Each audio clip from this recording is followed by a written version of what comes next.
Good morning, everyone. Welcome to this video lecture series of Power Electronics and Instrumentation, module number 1, Introduction to the Power Electronics. So in my today's class, I'm going to continue the remaining half part of the introduction of the power electronics. Okay. So in my previous video lecture, we have seen a lot of basics of power electronics. Okay, the history of power electronics, then how the power electronics is being classified. Okay, so based on that particular history and the concept what we have learned. Okay, so today we will be going to learn and see how the power electronics are being classified. Okay, based on the type of control. Okay, so whatever the things which we have learned in the yesterday's class was more in detail about the semiconductor devices. Okay, so I have said something about the semiconductor devices, and I have justified why only the semiconductor devices should be used okay, when it comes to the electronics. Okay, and what is the theory or behind the use of semiconductor devices in the field of electronics and communication engineering. Okay, because there are other different chemical elements are available in the periodic table. Okay, but we all not be focusing on such periodic table elements. Okay, we will more focus on the metalloids. Okay, basically there are 4 metalloids. Okay, so among all those 4 metalloids like boron, germanium, silicon and the arsenic, silicon will be more preferably used. Okay, there is one more important chemical element is the germanium. Okay, but due to its cost, okay, due to which is not easily available. Okay, so therefore we will not be going for the germanium, but preferably we will go for the usage of silicon. Okay, and why I should go for the silicon is it is in nature it is freely available, which can be extracted from the sand. Okay, white sand or the sand which we see near the beach. Okay, so by using some chemical formulation, by using some chemical formulas, okay, adding the magnesium, okay, the termites, okay, then all these things, okay, will contribute, and then we will produce the silicon. Okay, but when we try to produce the silicon, okay, it will not be in its pure form. Okay, we need to have the ultra pure silicon. Okay, normal silicon is not, you cannot be used, okay, for the production of the electronic devices. Okay, we need to convert the silicon which has some kind of impurities, okay, to its ultra pure, that is the word here, this ultra pure silicon. Okay, then we can go for the developing of such kind of devices. Okay, so in this table whatever you see, these are the devices, this is not the application. We will use these devices to develop the power electronic applications. Okay, so today we will see some of them classification by their control. Okay, so in power electronics basically we have 3 different type of categories. So the first is uncontrolled devices. Okay, first is uncontrolled device. An example for the uncontrolled device is the diode. Okay, and this diode has 2 terminals uncontrolled by the control signal. Okay, why diode will fall under the uncontrolled device? Okay, the very first reason here is, as we know, diode has the 2 terminals, right? One is anode, another is cathode. Okay, so first is anode, another is cathode. We don't have any other terminal other than these 2 terminals. Okay, that is anode and cathode. So that is why whatever the input supply, when you apply from an AC voltage, okay, or from a battery to a normal diode, okay, the whatever inputs you apply, it will give you some or the other outputs. Okay, where the output is not controlled. Okay, for example, you are applying for around some 2 volts, okay, and you require around some 2 volts. For example, input is also 2 volt, output is also 2 volt. Okay, but here if you require something voltage like which is less than 2 volts, because the reason is you have an application, you have some load or you have some device which operates at, for example, 1.5 volts. Okay, but now what is the output voltage? It is 2 volts, it is not controlled. Okay, where whatever inputs you are getting, it is just doing its operation and just giving the outputs. Okay, so therefore the diode will fall under the uncontrolled device. Okay, and we know the operation of diode, that it will work only under the forward bias condition, not in the reverse bias condition. Okay, then the second type of the controlled device is half controlled device, that is thyristors. Okay, that is thyristor. We know what do you mean by the word called as a thyristor. Thyristor is also known as SCR. Okay, thyristor is also known as SCR. Okay, that is silicon controlled rectifier. Okay, it is also called as silicon controlled rectifier. Now, why this thyristor or the SCR is known as controlled device? Okay, it is again, the term here is given as half controlled. It is not fully controlled, it is half controlled. Okay, what do you mean by the half control? Is turning on by control signal but turn off by the power circuits. Okay, but turn off by the power circuits. The meaning of this, first we need to know that what is SCR. SCR is a silicon controlled rectifier. The other name for the SCR is thyristor. Okay, now in the word SCR, my R represents rectifier. My R represents rectifier. So what is rectifier here is it converts AC to pulsating DC, right? It converts AC to pulsating DC. But I want my output to be controlled. Okay, I want my output to be controlled. How I should control?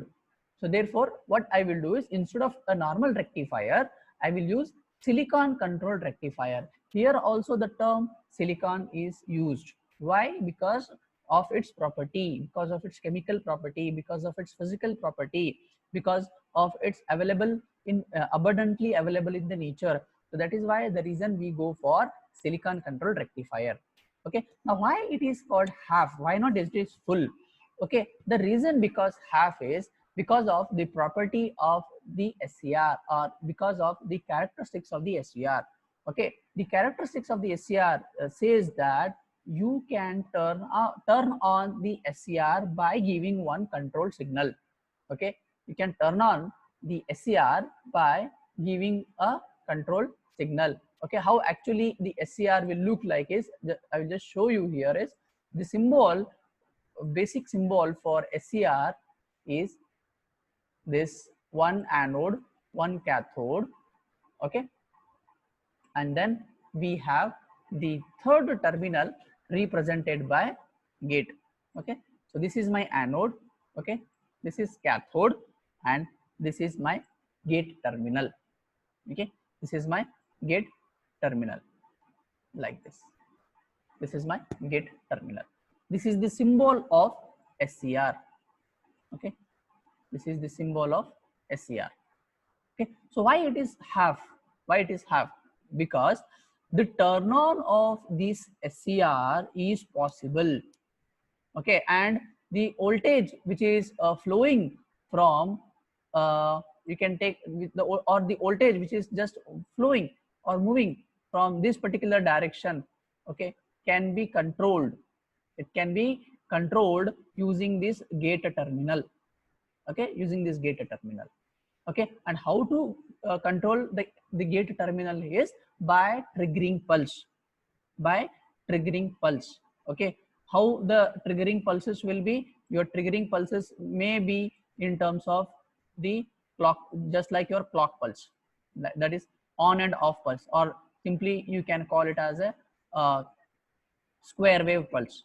Okay, and here the square wave pulse, may the on and off period of the square wave pulse may be different, may not be the same. Okay, so therefore the input whatever I apply to the SCR here, okay, and it will do its operation, and you will get some or the other output. Okay, but the thing is, you can have complete control, okay, on the SCR. Okay, complete control of the output using the gate terminal, but still you cannot turn off the SCR. You cannot turn off the SCR circuit. Okay, so you can only turn on the SCR by giving the gate pulse. By giving the gate pulse, it is just like the gate on, just like closing the gate and opening the gate. Until and, for example, if there is some voltage which is coming to at this particular point. Okay, so until and unless this gate terminal is not opened, this section is not open, it will not pass its voltage. Once the gate is open, then you will get the output. Okay, so that is why the reason the SCR can be controlled by the gate. And there are various methods are there in the power electronics for the turning of SCR. Okay, there are almost 4 to 5 different types of turn on methods of SCR available in the power electronics. One is the gate, normal gate turning off by using the light, okay, by inducing some other mechanism, still the gate can be controlled, okay, or the SCR can be turned on. Now the remaining half answer says that you cannot turn off the SCR by the gate terminal. You can only control the voltage flowing from anode to cathode, but you cannot turn off the SCR. Okay, the only thing what we can do is we can turn off the SCR by turning off the power supply or the power circuits. Okay, but turn off by the power circuit. That is why the reason it is half controlled. It is not fully controlled, it is half controlled. Okay, now the third category of power electronics circuit is it is fully controlled device. Okay, it is fully controlled device. And what do you mean by the word fully controlled devices? The on and off of both by the control signals, by control signal. And what is the difference between both here? Now SCR and the fully controlled devices are only turn on I can do for the SCR, but turn off cannot be done. But in case of fully controlled, both on and off can be done by this type of devices. And what are those devices? They are power MOSFETs. Okay, you have already studied the concept of MOSFET, right? MOSFET stands for metal oxide, okay, semiconductor field effect transistor. Okay, metal oxide semiconductor field effect transistor. It is called as MOSFET. Okay, though there are many other devices are also available. That is IGBT. Okay, insulated gate bipolar transistor. Then GTO. Then IGCT. Okay, many are there. Many are there. Okay, so that is what the three difference you should know in the basics of power electronics. So the first thing what we should more focus on is what is power electronics, what are its applications of the power electronics, how the power electronics is being classified, and then we will study about what is controlled device, what is uncontrolled device, what is half controlled device, or whether it is fully controlled devices. Okay, so based on these details, whatever we see here, okay, these things can be learned in detail once we actually go to the syllabus part. Now here you can see, okay, the other different categories of classification of the power electronic devices are, okay, so the power electronic devices can also be classified based on the current controlled. Okay, it can be either voltage control or current control. Power electronic devices, that is current driven or voltage driven. Then it can be pulse triggered. Okay, so the concept of pulse trigger is almost equal like your flip flops. Okay, so in flip flop you take either SR flip flop, JK flip flop. Okay, you take a T flip flop, D flip flop, or master slave, the JK flip flop. Okay, so what we have seen there, either it can be a positive edge trigger or it can be negative edge trigger, or falling edge, rising edge, or it can be level. So the word level is completely different from the pulse. Okay, positive edge, edge. Okay, I will just show you how it is positive edge and it is negative edge. For example, if I take this as a pulse, okay, this, if I take this as a pulse, here this becomes my rising edge and this becomes my falling edge, and this level is called as level trigger. It is level trigger and it is very sensitive. Okay, so this level, when it is upside, it is called as positive. Okay, and when you take it down here, it is called as negative level.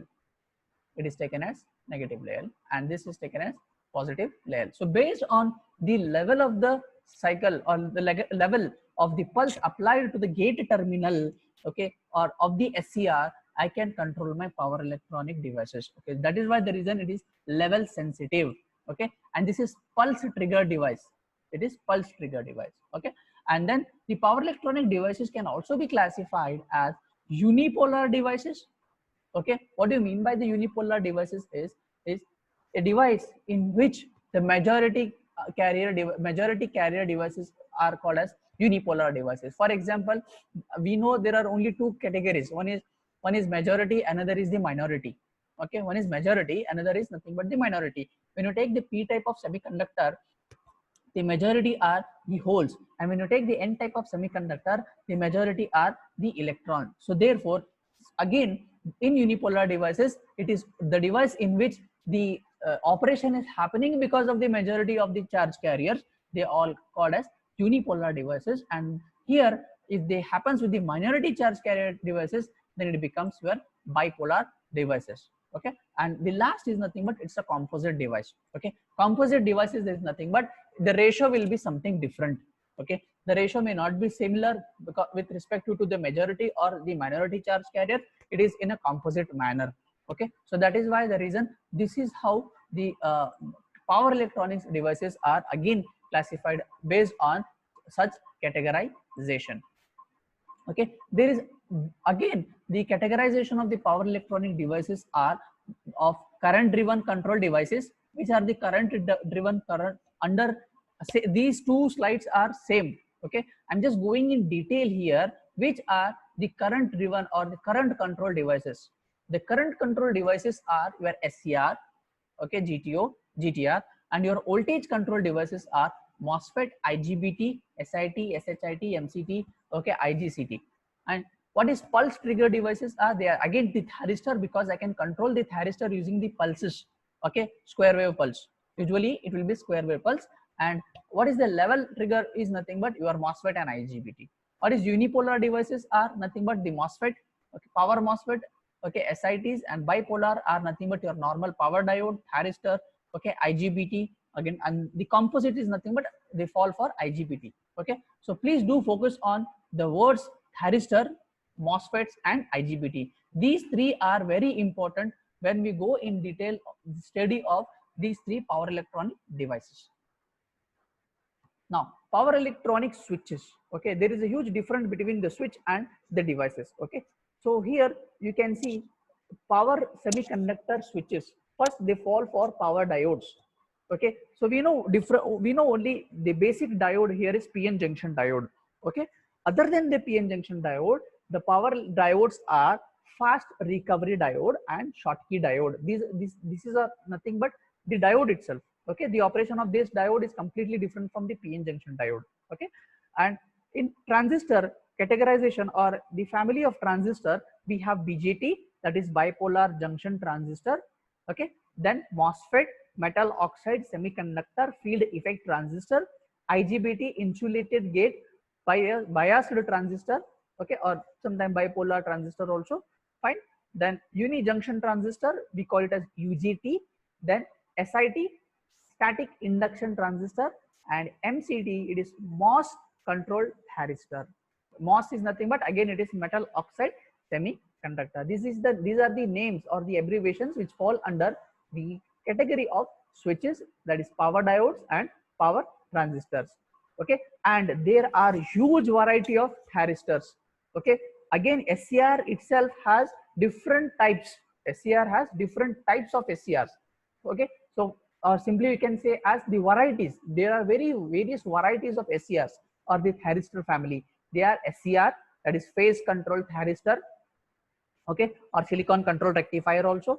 That is next is BCT, that is bidirectional phase control thyristor. SCR, fast switching thyristor. Okay, LASCR, that is light activated thyristor. This is more important because whatever the light which falls on the SCR, it will trigger the gate terminal, and then the SCR will be activated. That is why it is called as light activated. Okay, then we have diac, it is bidirectional diode thyristor. We have triac, bidirectional triode thyristor. SUS, silicon unilateral switches. SCS, silicon control switch. Light activated SCS, and programmable unijunction transistor, we call it as a put, and RCT is reverse conducting thyristors. These are just the varieties. This is just for the sake of the knowledge, whatever I am saying. Okay, see, the categories are huge. Based on the category, their symbol representation, okay, their communication, their characteristics and applications are being mentioned. So this is SCR, this is a symbol of SCR, okay. It is commutation, okay. It is line commutation, force commutation. Commutation is nothing but it's a turning off of SCR is called as a commutation, okay. How you turn on, or simply okay, you can take either it can be force commutation or it can be line commutation, its characteristics and its applications, okay. So this list will go on, okay. Then we have converters. The very important topic is converters. So this converter topic I will be taking into the next class, okay. So with this today's I will stop here, okay. If you have any kind of difficulty, you please ask.